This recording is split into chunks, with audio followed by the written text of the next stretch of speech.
Good evening, happy Sabbath. Welcome to the Escape Room podcast, where history meets prophecy and where our moral clarity seems to be put to the test. The book of Revelation doesn't open with speculation, it opens with a call to awaken, a call to recognize that what was written centuries ago is not sealed in myth, but vibrating with present truth. Tonight, we're diving headfirst into one of the most sobering lessons of Scripture, a lesson that draws a straight line from the judgment of Sodom and Gomorrah to the apathy of modern day Congresses, from the flood in Noah's day to the flood of misinformation and moral indifference, drowning our democracy and drowning the plight of the marginalized in today's society. The words of Paul ring louder than ever. All of these things happen to them as examples, upon whom the ends of the ages have come. 1 Corinthians 10, verse 11. And here's the truth. If we can't recognize the spiritual crisis beneath the social the social justice crisis going on, if we fail to see how a nation treats the least of these, then we may be sleepwalking in our own Babylon, into our own Babylon. The Bible is not a relic, it's a mirror. And tonight we ask, what does it mean to be a modern day Noah? What does it mean to look like to plead? What does it look like to plead like Abraham in a society that shrugs at injustice? And how do we ensure that when the Lamb returns, we're not found asking, who shall be able to stand? This isn't just prophecy, it's personal and it's urgent. Tonight, I'm so glad to be joined by this dynamic panel. Of course, we've got Dr. Timothy Golden, a historian, a professor, someone who's very well versed in the history of the church and prophecy. Thank you, Dr. Golden, for making time. Pastor Richardson, hailing from Oregon. Professor Preston Foster, the director of the public policy program at Oakwood University. Pastor Jason O'Rourke, someone else who's well versed in prophecy and the history of the church, who just received a new assignment. And then, of course, Mr. Stephen Foster, a journalist and one of the co-creators, along with his brother, Professor Foster, with whattheyshouldsay.org. Gentlemen, when we look at the investigative judgment and American apathy, I can't help but look at Revelation 20 and Daniel chapter 7. Both of those particular passages speak of an open judgment before the universe. If America were a nation on trial, what would the charge sheet say? How have we as a nation treated the immigrant, the incarcerated, the impoverished? And what does that silence of Congress today, amid rampant inequality, amid the rush to get this big, beautiful bill passed, say about our collective moral condition?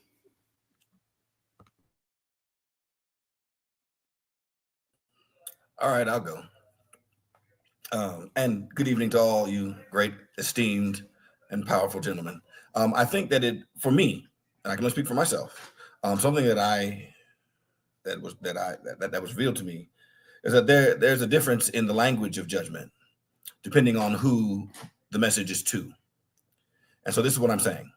Daniel 7 is written in Chaldean, and therefore that message is to Chaldeans.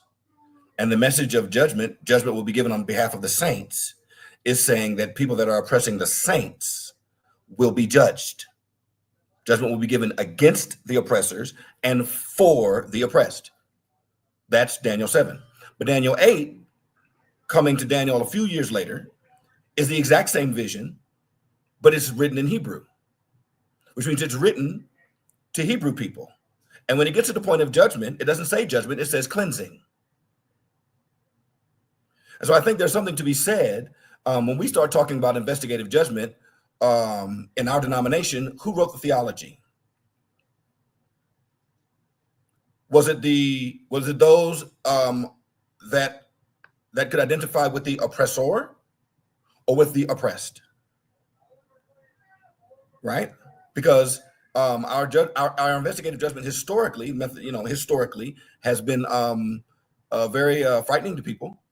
You never know when it comes to your time. Well, who's that message for?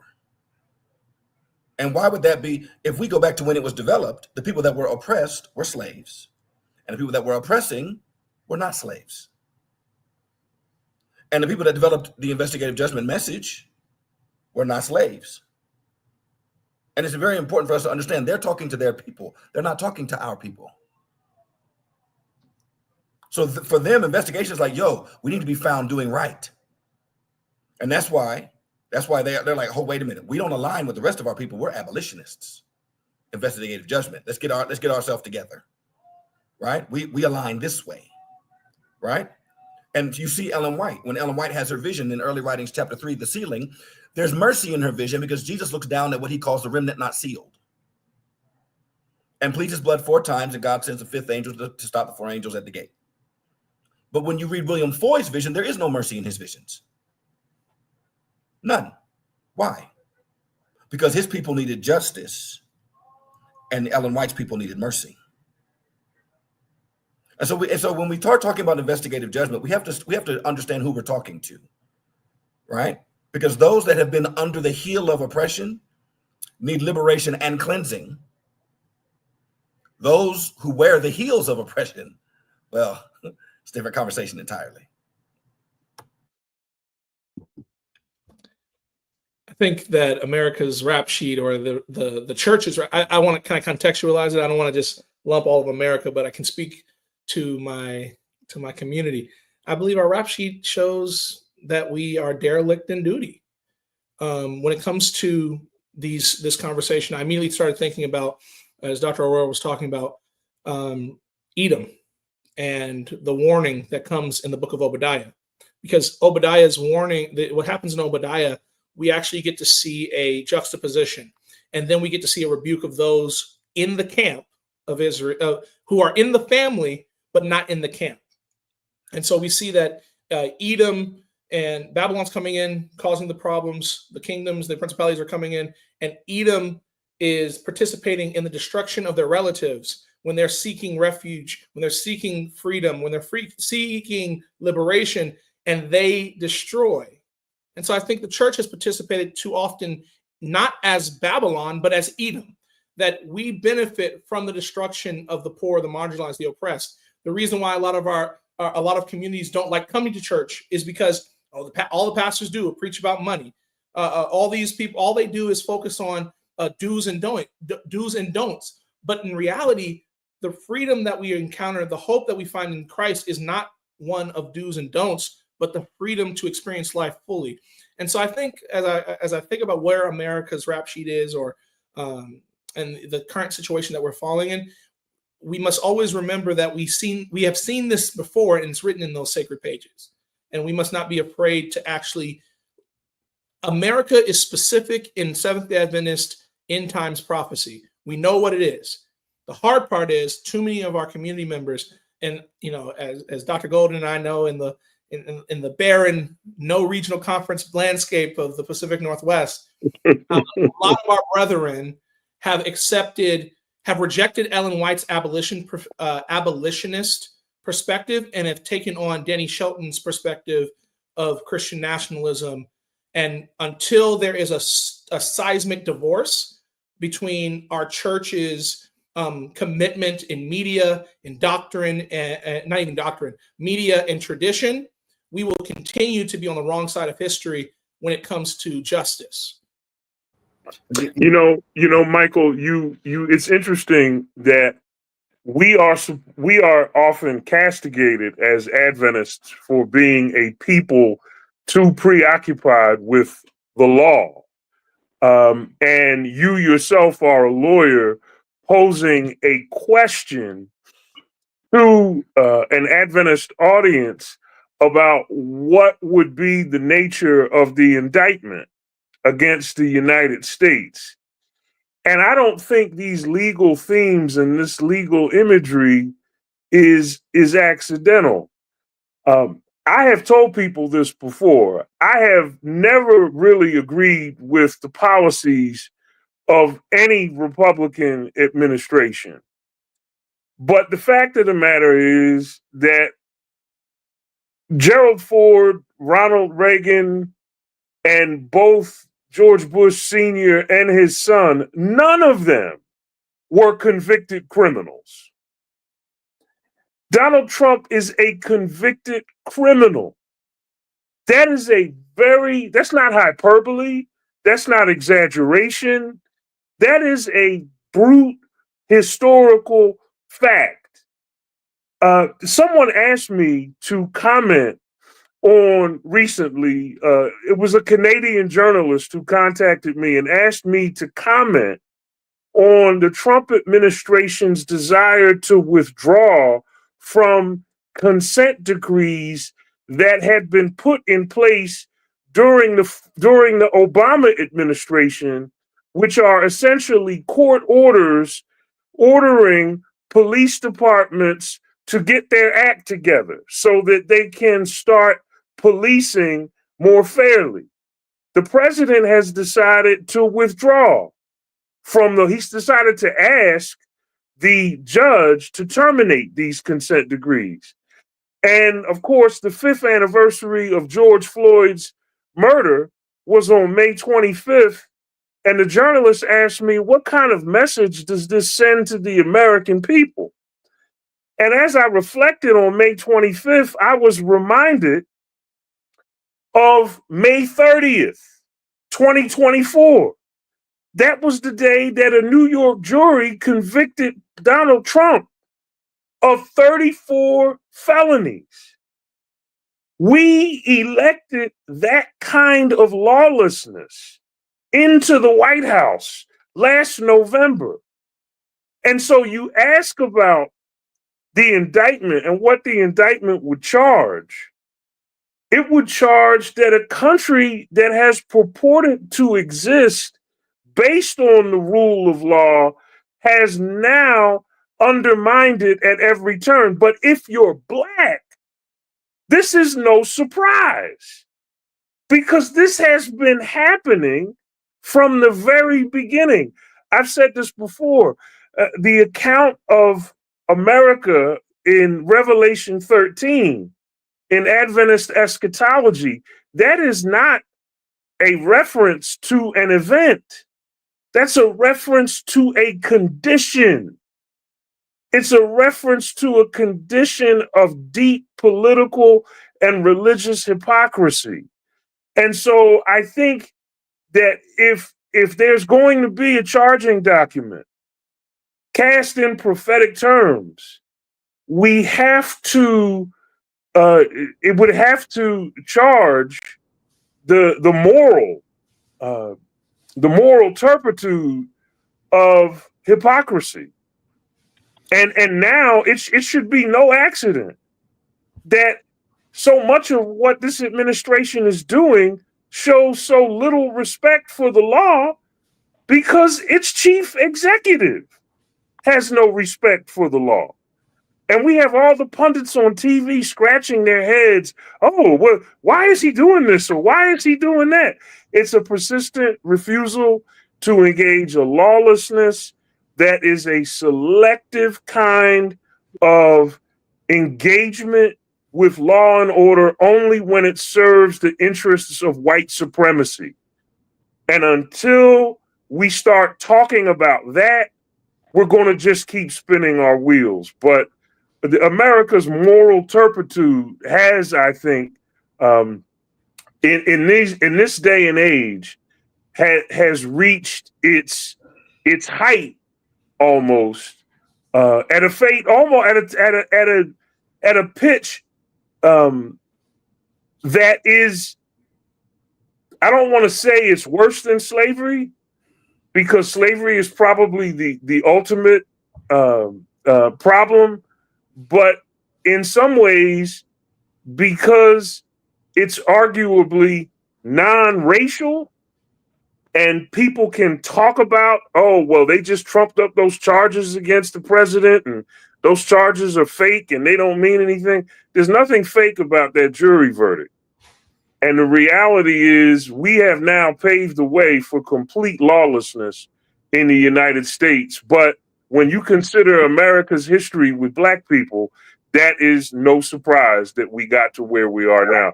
That's what I would charge in the indictment. Yeah, I'll follow up with that, and I resonate with what Dr. Golden just said. It seems to me that in my lifetime as an Adventist, Adventism has been defined relative to prophecy as a correct prediction of events rather than a correct identification of truth and an affiliation with it. We have a bad history, whether we wanted to admit it or not, of predicting events. And it's a rabbit hole that we should stay out of. But I think what Revelation points to, particularly in reference to the beast of America and also in reference to the United States itself, is an identification with truth and the courage to affiliate with it. And I think that that's what's missing in America now. I think both in times of slavery and now, I think the charge would simply be sold out. I think if you listen to Marco Rubio's tapes of 4 years ago or 8 years ago, if you listen to J.D. Vance's tapes of a little bit more than a year ago, they both can clearly identify truth, but they don't have the moral courage to affiliate with it when it's not in their interest or the perceived interest of their benefactors. Yeah, I would like to, something Dr. Golden referenced relative to slavery being the ultimate problem. I would like to just amend that or add to it. Slavery, of course, is the original problem. Adventists, we've identified the United States as being represented by Revelation 13:11. And in Adventist jargon, we refer to it always as the lamb-like beast. But the beast was never lamb-like. It's not described as lamb-like in the Bible. Come on, Doc. It's not described as lamb-like by Ellen White. Mm-hmm. The beast is said to have two horns like a lamb. But, a German shepherd has two ears like a horse. That doesn't make the German shepherd horse-like. So we have been operating with this misnomer. But the beast has never been lamb-like. The beast has always been a beast, and it has always acted like a beast. And it is prophesied to speak as a beast, but that's what, a beast does. I mean, so the indictment has to do with the original problem of slavery. This white supremacy is the original problem. George Washington, James Madison, Thomas Jefferson were slaveholders until they died. These were the most prominent founding fathers. These were the nation's most prominent founding fathers. To this day, they're deified, and they were slaveholders. So the original document, the original founding documents, and I'm speaking of the Declaration of Independence and then the Constitution, never intended for Black people to be considered as men. Because if all men are created equal and you're holding slaves, you're definitely not including them. So the original problem, the original sin of white supremacy, is what is doing the nation in now. That's just the way it is. I mean, that's the indictment on the rap sheet. An insistence on white supremacy. I'm sorry. I was just going to say, I don't disagree with Stephen Foster's point. I do think it's important to note that among Black leadership, Black abolitionist leadership in antebellum America, there was a serious debate as to whether or not the Constitution itself sanctioned slavery. And one of the things that Frederick Douglass tried to point out was that saying that the Constitution supports slavery because there were slave owners who signed it is sort of like saying that the Bible is a fraud because there are people who misrepresent it. In other words, the Bible is no less legitimate because some of the people who interpreted the Bible used it to justify things like slavery. And again, this is a debate that sort of continues on. I think one of the things Frederick Douglass tried to do was, as a political activist, was separate the document from the corrupt people who were responsible for its execution. There's a really good book, and that's why I like what Stephen Foster just said a moment ago. There's a really good book called Supreme Injustice: Slavery and the Nation's Highest Court. And the book is the story of how three of the nation's most celebrated jurists, Chief Justice John Marshall, who wrote Marbury versus Madison, Justice Joseph Story, who wrote commentaries on the Constitution, and Roger B. Taney, who decided Dred Scott, all of them were slave owners. And I think one of the things Douglass tried to do when the Dred Scott decision came out, Douglass said that that decision represents an interpretation of the Constitution that's misguided because it's made by corrupt people. Justice Taney is corrupt. So one of the things Douglass tried to do was separate the Constitution as a document from the people who were responsible for implementing it. So he tried to argue that if you just look at the Constitution, because the word slavery does not appear in the Constitution. And what he argued is that if you're going to say the Constitution justified slavery, and that's such a violation of a human being's natural right to freedom, that the document has to be clear that that's what it intends to do.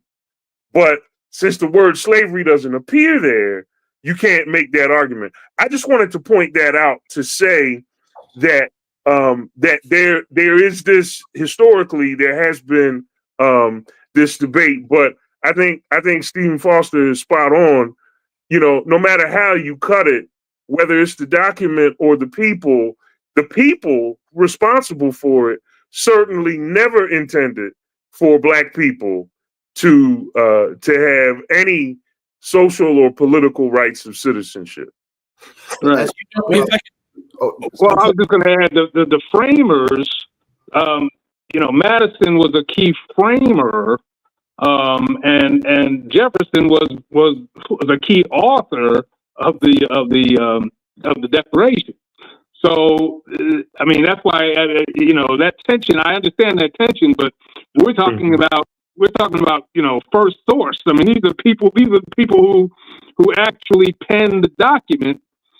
I mean, I guess if we go to original intent, I guess that's what I'm referring to. They did not intend, to include us as men.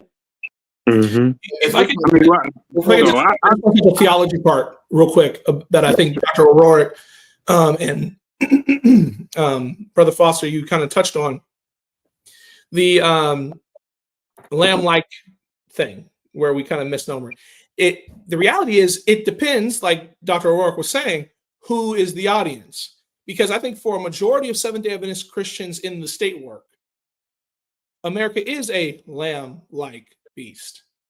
It's like a lamb. It has lamb-like qualities.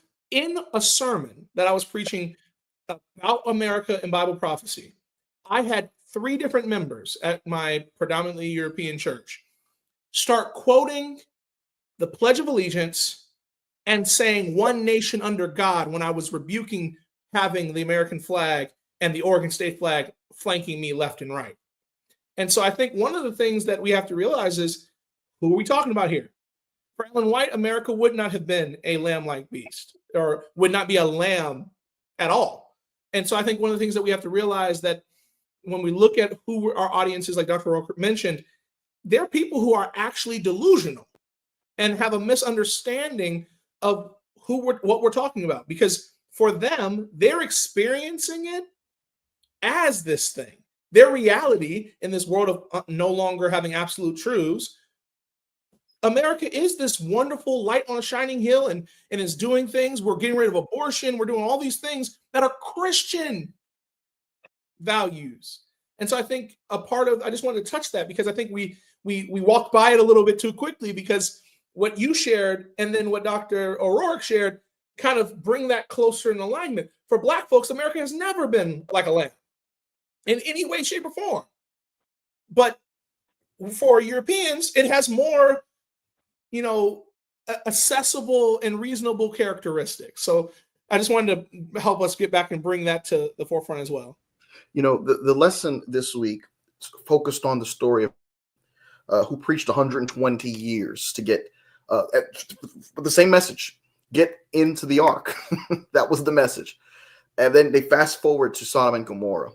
And oftentimes, and it's interesting that we're talking about Sodom and Gomorrah during Pride Month, the first full week of June, because it's Ellen White says the sin, the great sin of Sodom and Gomorrah was not homosexuality. It was pride. Now, homosexuality, we know, is an abomination. There are scriptures that attest to that, but the picture she paints, here was the palm tree. There was want for nothing. All year round was one festivity, it seemed. The soil was very profitable. People, it sounded like if you take that description and put it on a Carnival cruise line, you'll be able to just, get a lot of people to want to go on that vacation with you. It seemed like the perfect summer getaway. And the environment where all of these things take place. Now, what's interesting is that both stories allude to the fact that God is continuing to give it some line. He's giving line. He's giving rope, letting things play out. And ultimately, there's a time when the wrath of the Lamb has had enough. That the patience of God wears thin. And as we're looking at America, and we look at some of the hypocrisy that you're alluding to, there was, you had name dropped an individual, Reggie, earlier. There was a program, and part 2 is taking place on Sunday, with those who are, I guess, more in the liberal perspective of, understanding things as it pertains to prophecy, and those who are more conservative. And he had said, the reason why the church should not support things like Black Lives Matter is because the originator of Black Lives Matter is a Yoruba priestess. Because initially on their website, they said they're against the nuclear family. We don't want to be associated with anything like that. Now, I haven't seen any evidence. I'm not saying that there wasn't. I haven't personally seen that, but that's not what I think people are thinking about when they pick up a Black Lives Matter sign.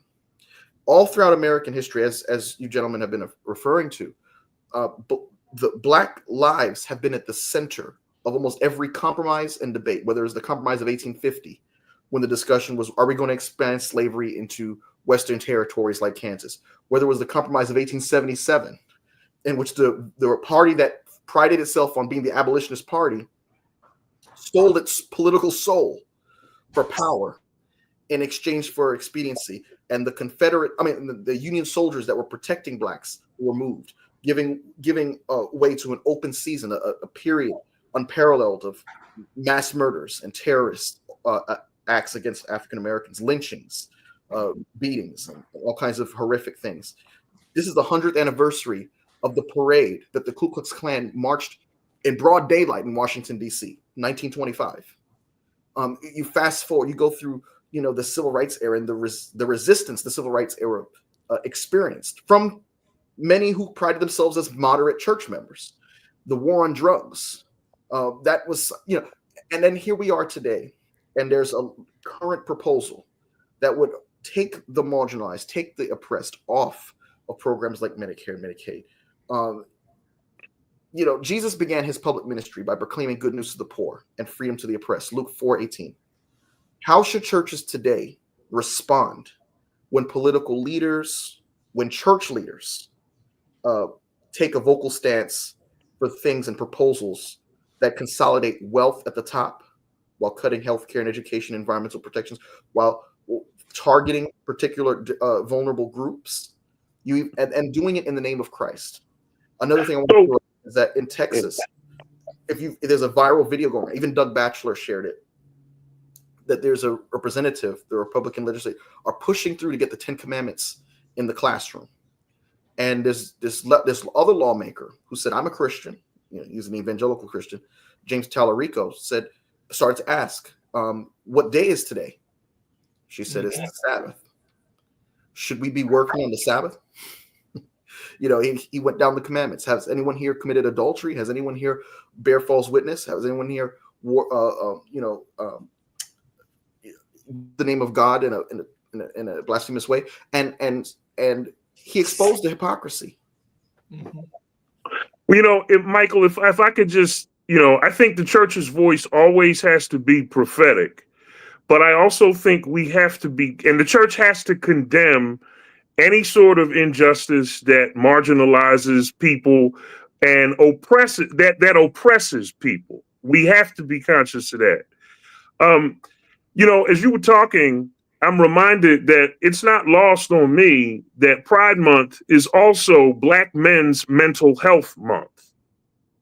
And the church has a serious problem with the LGBTQ community and heterosexual men, in particular, heterosexual Black men, who find themselves the recipients of charges of toxic masculinity, being so-called privileged, being the white men of the Black community, and so forth and so on.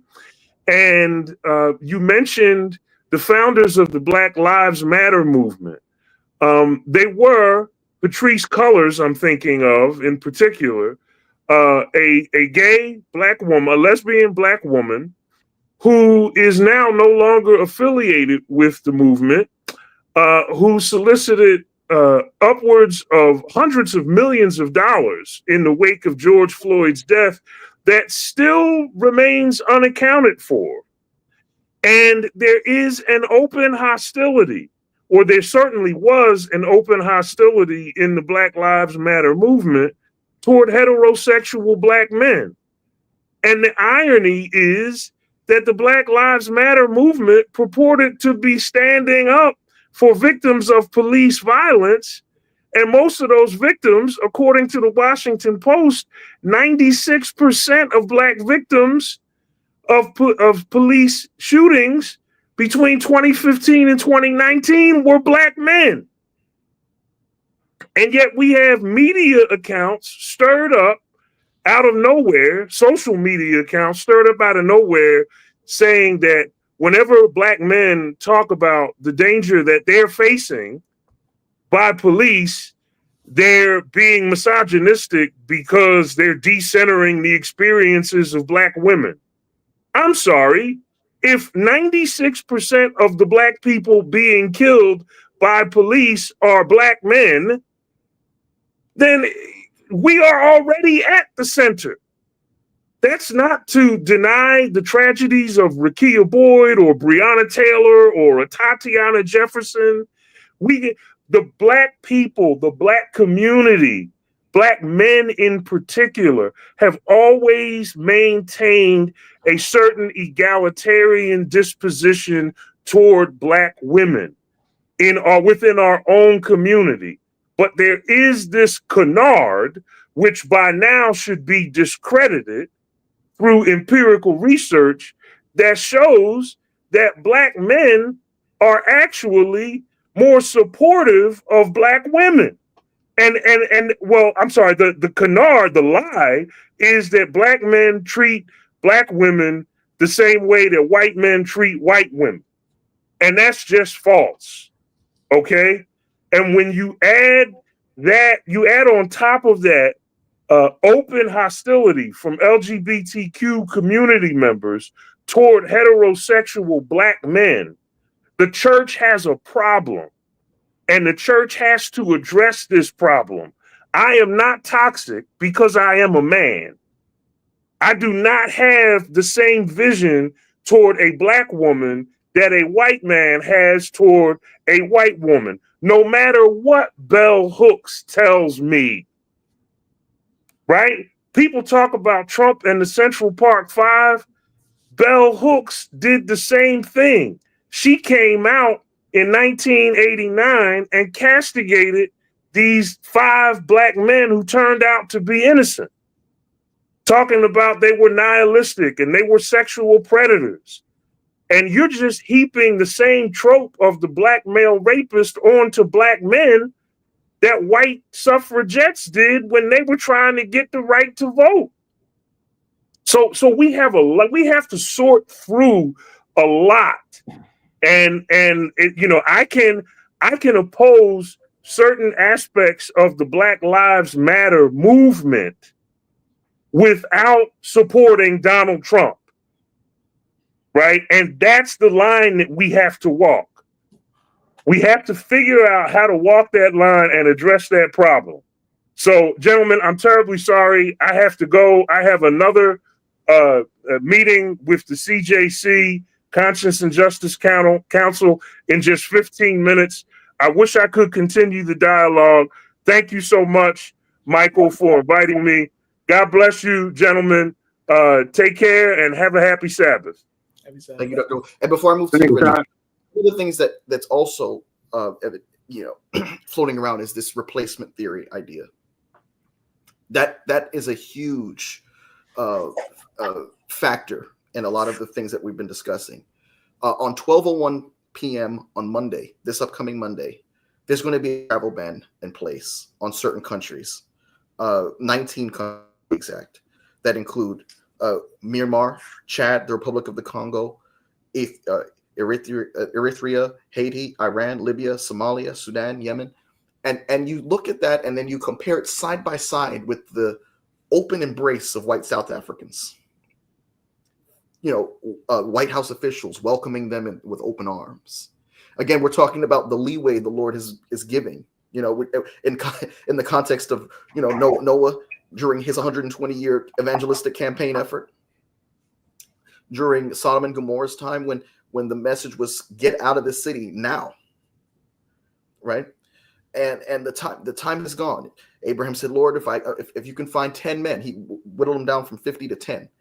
And that could not even be found. And you start to think how long suffering the Lord was to get to this point. And you think about today's context where, people are being disproportionately treated just by their nationality. South Africans are welcomed by White House officials and given grants and land to come and restart here in the United States, while people from predominantly Black and brown countries are told don't even try to come over here. This hypocrisy, is this something that we should just dismiss and say, prophecy will play out and let's just focus on the bigger pictures? Or should we be able to point things out in real time as they take place?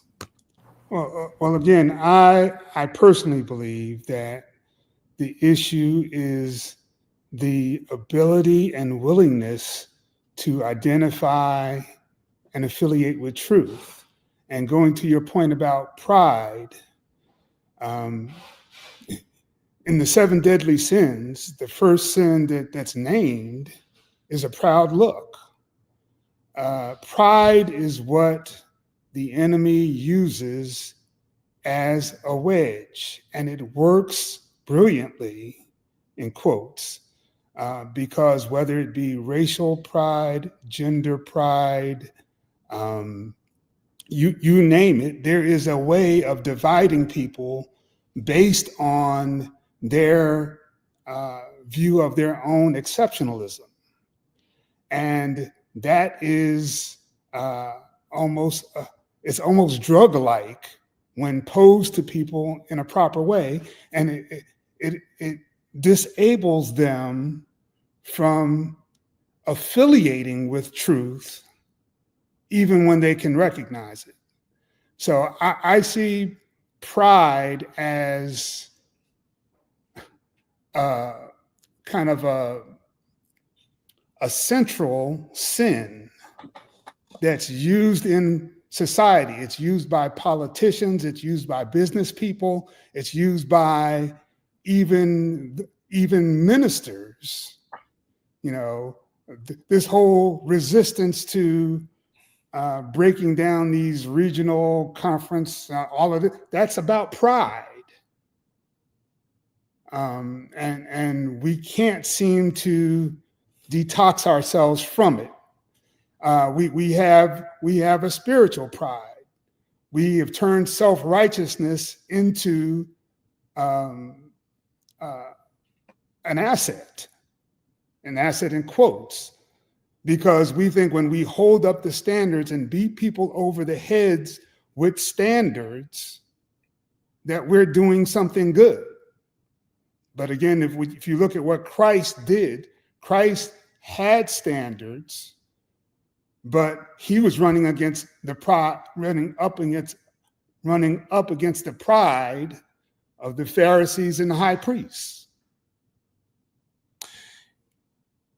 I want to kind of, Doc, I appreciate that.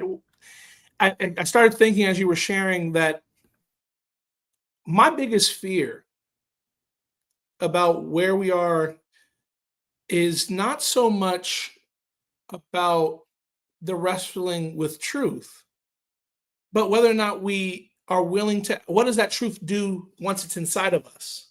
What is it? How does it cultivate? What's the fruit of it? And what bothers me and what disturbs me often, Mike, is this. If Jesus were to come back today, if the judgment was done, what evidence do I have to prove where I was? What's my evidence? And so if we limit it to the church, I think we get people to run under the cover and under the shelter of a denomination and church when we talk about where is the church? No, where are you? The question is, where are you today? And what I'm afraid of, Pastor Howard, is if I don't do what is right, if I don't care for the least of these, the poor, the vulnerable, the oppressed, those who were hungry and I did not feed them, those who were naked and I did not clothe them, who were in prison and I did not visit them. The text tells us that when we ask the question, where were you, Lord? It was those people you walked by, those people you oppressed, the people you rejected. It was that queer child that you were in your church. Rather than showing and being a positive disciple, you decided to be a predator. It's the same concept applied to other areas. Rather than being affirming and setting up a program for people who struggle with addiction, who are coming to your church just because they need something, you're then not willing because you have standards. You're so quick to give the health message, but you're not willing to give a mental health message to someone who is struggling with anxiety and depression. And so what I'm afraid of is, what will God say about me if I do not show up? And I think when we allow the truth to seep deep into our soul, we start to have to move differently. And so when I look at the wickedness in the White House and the current breakup between the current president and his South African handler, this breakup is actually a manifestation of wickedness and truth starting to leak out. And so the Christian, the Seventh-day Adventist Christian specifically, should be looking and saying, and this is the crazy part, we should be able to say, is this person navigating within Christ-like truths? And if I'm looking at the felony counts, the rape allegations, the use of ketamine, and all the other things, these are things that we would have such a revulsion in our local congregations, but yet we are willing to nussy up to them for power. And so what I'm concerned about, we got these people who have preached for decades, like Dr. Rock and just the stalwarts of our denomination in the Black work. But we have missed, as a whole church, the whole church has missed, and even on a smaller level, people have missed the fact that how you treat people is a product of your fruit. And one of the reasons why the Holy Spirit has, and even not even the Holy Spirit, but just we see in the text that God has moved on from the Jewish community. He still has the covenant protections, but he's kind of opened it up for everybody, was because they rejected the gift. They rejected who God was and his manifestation through his son. And so what I find concerning is that will the Seventh-day Adventist Church, will the Oregon Conference, will the Your Bible Speaks Church be looked at by God and say, I'll go to Westboro Baptist, or not even Westboro, I'll go to Eastside Baptist, I'll go to First Day Community Church, because they care about the poor, the vulnerable, the oppressed. They're showing up to the prisons to care. And I think what is dangerous, if we are so afraid of being political, and we are so afraid of being present in our communities and incarnationally working with our communities, we miss the gospel presentation that actually fills our churches, that actually transforms our lives, that actually affirms those who need help. And so I'm afraid for our church. And we have to get back to the truth. We have to get back to the truth that God came to free the captive, and we miss it. Yeah. Go ahead. Yeah, I was going to say, I mean, we're living in a very prophetic moment. I think that, what we're seeing right now, again, is a manifestation of wickedness in high places. And, just, of course, you talked about the quarrel between Trump and Musk, right? And that's just a manifestation of the ship is not with God. I mean, period. I mean, his spirit is not there. Matter of fact, one of my favorite parallels to what's happening with Trump's whole administration is Judges chapter 9, Abimelech. I mean, if you hadn't read that in a while, go back and read that story. The man went to Shechem, hey, make me king because I'm your brother. And the only qualification he had was, I'm related to you, so I want you to make me king. And they went along with it. They went and he got rid of his political enemies, killed them all on one stone. Of course, Jotham, the youngest son, he started protesting against it. And he didn't just sit back and say, oh, man, you know what? There's iniquity going on in Israel. I'm just going to go on my way. I escaped. The man came back, got on Mount Gerizim, and was like, look, let me tell y'all a parable real quick. And let me let you know what you've done. And of course, he let them know that Abimelech was a bramble bush. And he said that the people of Shechem were trees. And the bramble bush was good for one thing, which is starting fires. And so you chose a king over you that was actually going to burn you up. I mean, like literally, they said no to the olive tree, no to the fig trees, no to the vine tree. You're so desperate for power that you're going to choose the very thing that's going to destroy you. And I think that's the condition of, just evangelicalism, white supremacy, Christian nationalism. I mean, they're going to be destroyed. I mean, they think everybody else, but they're going to get burned up. And but I think what's unique is in that particular story is that the Bible says that God sent an evil spirit between Abimelech and the people of Shechem, and the people of Shechem dealt treacherously with Abimelech. And it's funny now we see the one that was the right hand man, so to speak. It's like, yo, this dude is in the Epstein files. This dude wouldn't have been president if it wasn't for me. This dude, and it's like you see that division there, and so I think it's a very prophetic moment. I think it's very telling, and I think if people are, I'm not sympathizing anymore. And I know me and Jason, I'll be messing around with Jason, and Jason be like, nope. But I'm not sympathizing anymore. I mean, if you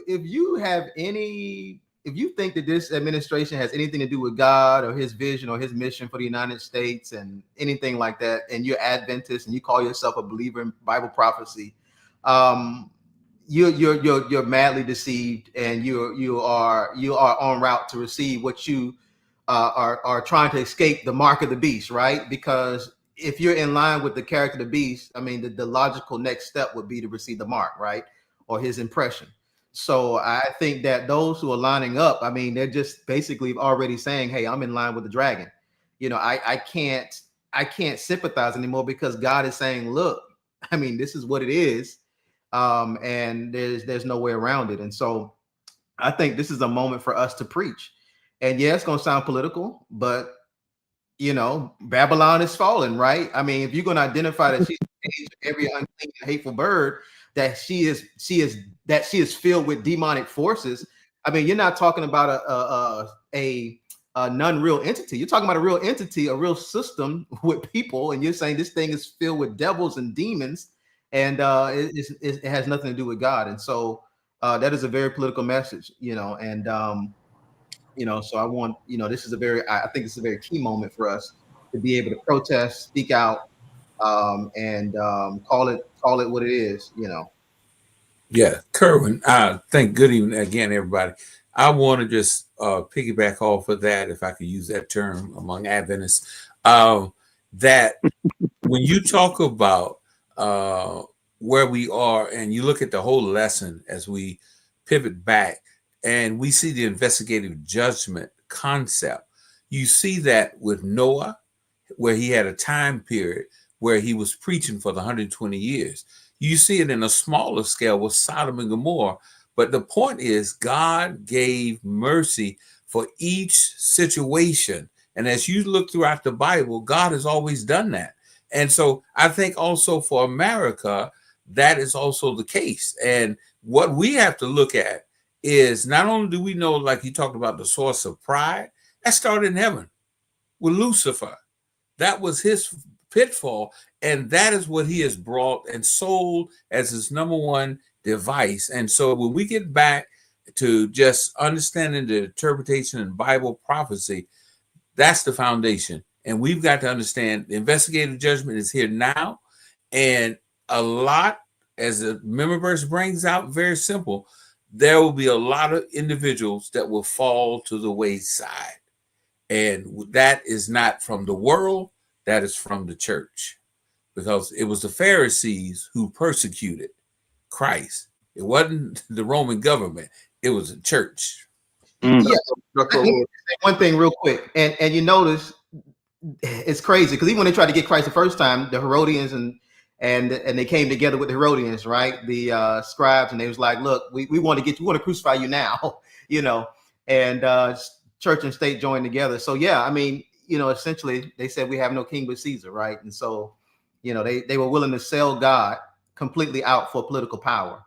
And that's what we're seeing now. We're seeing Christians completely sell God out for political power. Let me just be frank. I mean, they're essentially saying we have no king but Caesar. That's the excuse that there are, we have no king but Caesar. They're gonna, if getting our agenda, if in getting our agenda, we're going to dismiss God. And that is exactly what's happening. I'm dismissing God to accomplish my purpose for gaining power and my agenda. So, I mean, that's exactly what's happening right now.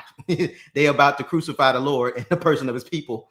So, at whatever cost necessary, I got to have the power. And they knew who Caesar was. Man, Caesar wasn't anybody that, Caesar was a very cruel person who just, very vindictive in a murder. So, yeah. And if you read the book John Wayne, Jesus and John Wayne, you see why the Christian church has pivoted, because Jesus is a weak figure comparatively to the machismo and the macho-ness of that Americans seek. And so why would you want to worship a socialist when you could be individualistic? And I think one of the things that we have to remember when it comes to this specific issue of who Jesus is and why people are rejecting him, it's because it's a radical rejection of the very identity that is creeping and attempting you to turn away from. We are tempted to be individualistic. It is easy. Most of us have experience within the Oakwood paradigm. The reality is it's so simple to take an elite mindset. You think that Oakwood vibes, you get that, take it to the chest. But there is a greater type of pride that comes in. It is a pride of self. It's a pride that I pulled myself up by the bootstraps. All of these languages, I have my administrative assistant, Santrina Hall, says this thing to me all the time. Where's Christ in all this?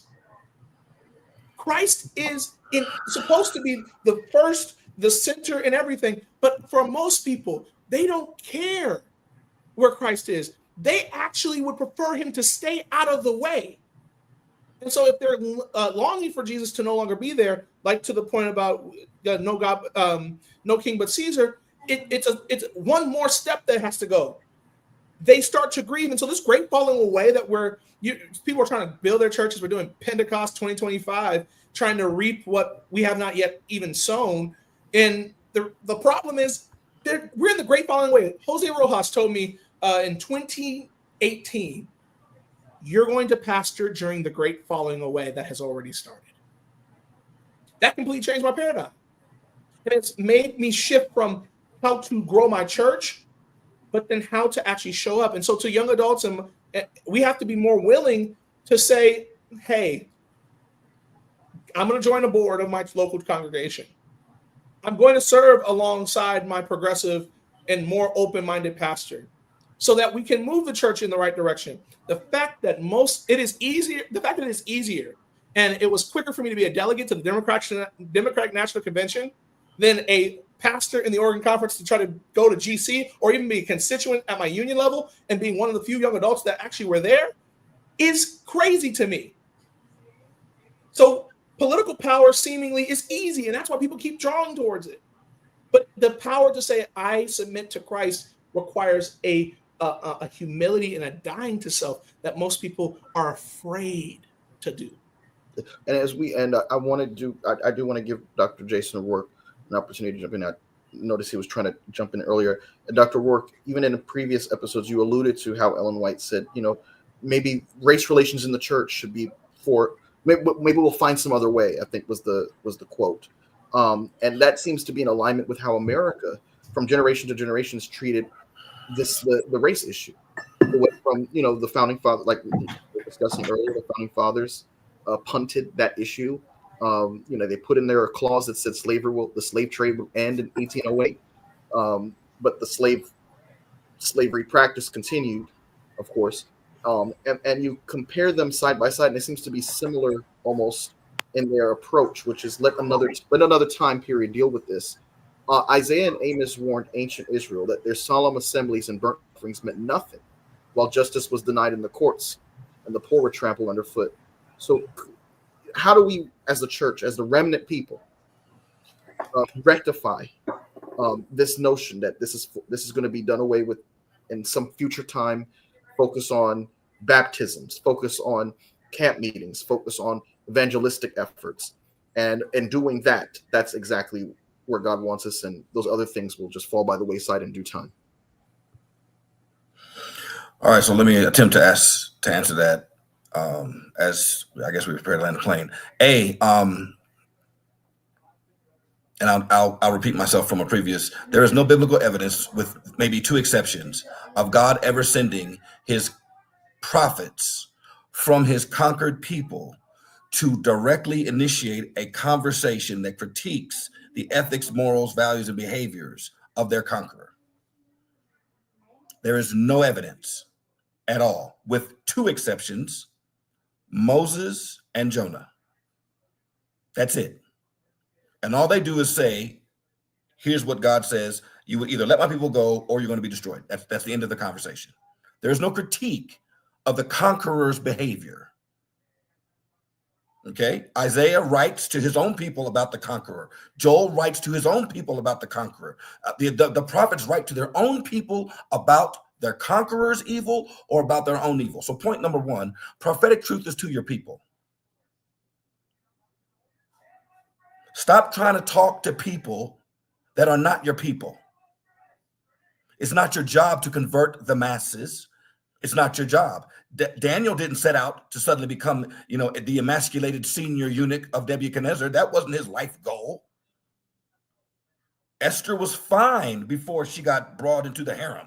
She was fine, right? Her name was Hadassah, right? She got a name change, right? So these people aren't going to look. They're not looking. Joseph was actually fine at home with his daddy before he got sold into slavery. So being next to the hands of power in biblical scenarios on behalf of God's people is 9 times out of 10 predicated on being in an oppressive status.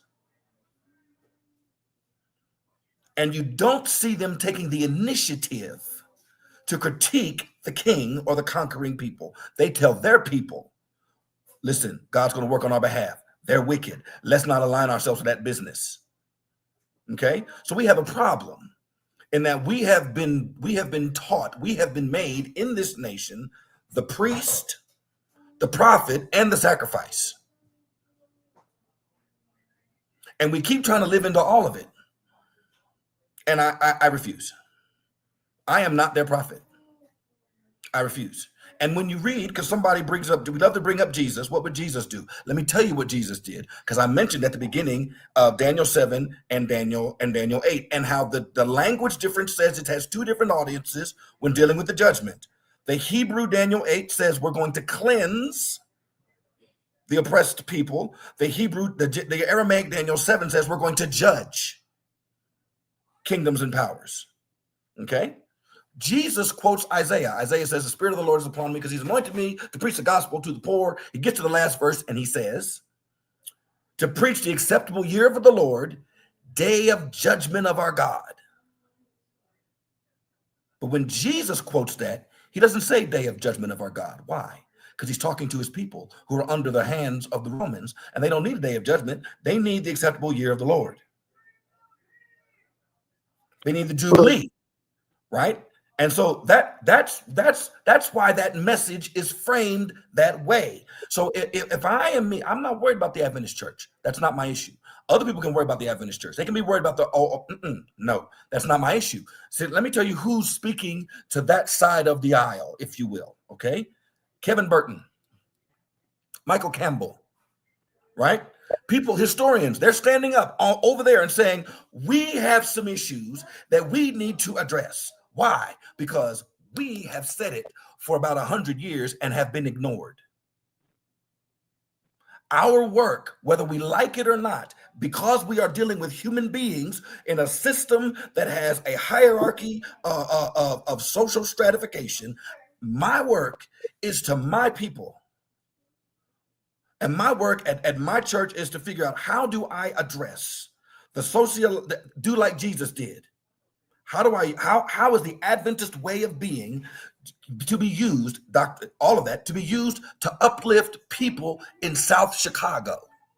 How do I do Christ's method alone in South Chicago? I'm not going to Hinsdale and trying to convince them to think of me as an equal. I ain't doing it. I ain't going to Oregon to try and convince them to vote a certain way. I ain't doing it. I'm not going down here to Denver and trying to convince them to give more money. I ain't doing it. That's not what the Jews did when they were conquered, and that's not what I'm doing. We waste our time trying to convince people to love us. Well, let me ask you this, Dr. O'Rourke. I resonate with everything you said. I just have a question relative to what happens when our people, whoever they might be, gain political or civil power. Isn't there a role for like a Nathan? I'm in agreement with you. I agree. But again, Nathan, who's Nathan talking to? Nathan is talking to a Jewish man. Yeah, and he was also the king. But again, Nathan is his people. That's Daniel true. does not walk into Nebuchadnezzar's palace and say, "Yo, you're an immoral man." You don't do that to the conquering power. That's not what you do. You know your place. And the problem that we have here is that we refuse to accept. This is not me. This is Claude Allen Anderson. He stated it. And Jamie Kalusar gave me the books where he said it. Claude Allen Anderson has stated, in this country, we have to understand and accept the reality in this country that melanin means you're conquered. You come here, you are inherently second class sociologically, whether you like it or not. I don't care if you got a cute accent. I don't care where you're from. When they finally get to you and see you, they don't care. You are exotic until you're the darkest person in the room, and then you become a problem. And we have to stop. We have to stop pursuing that carrot. We have to stop. It's not helping us.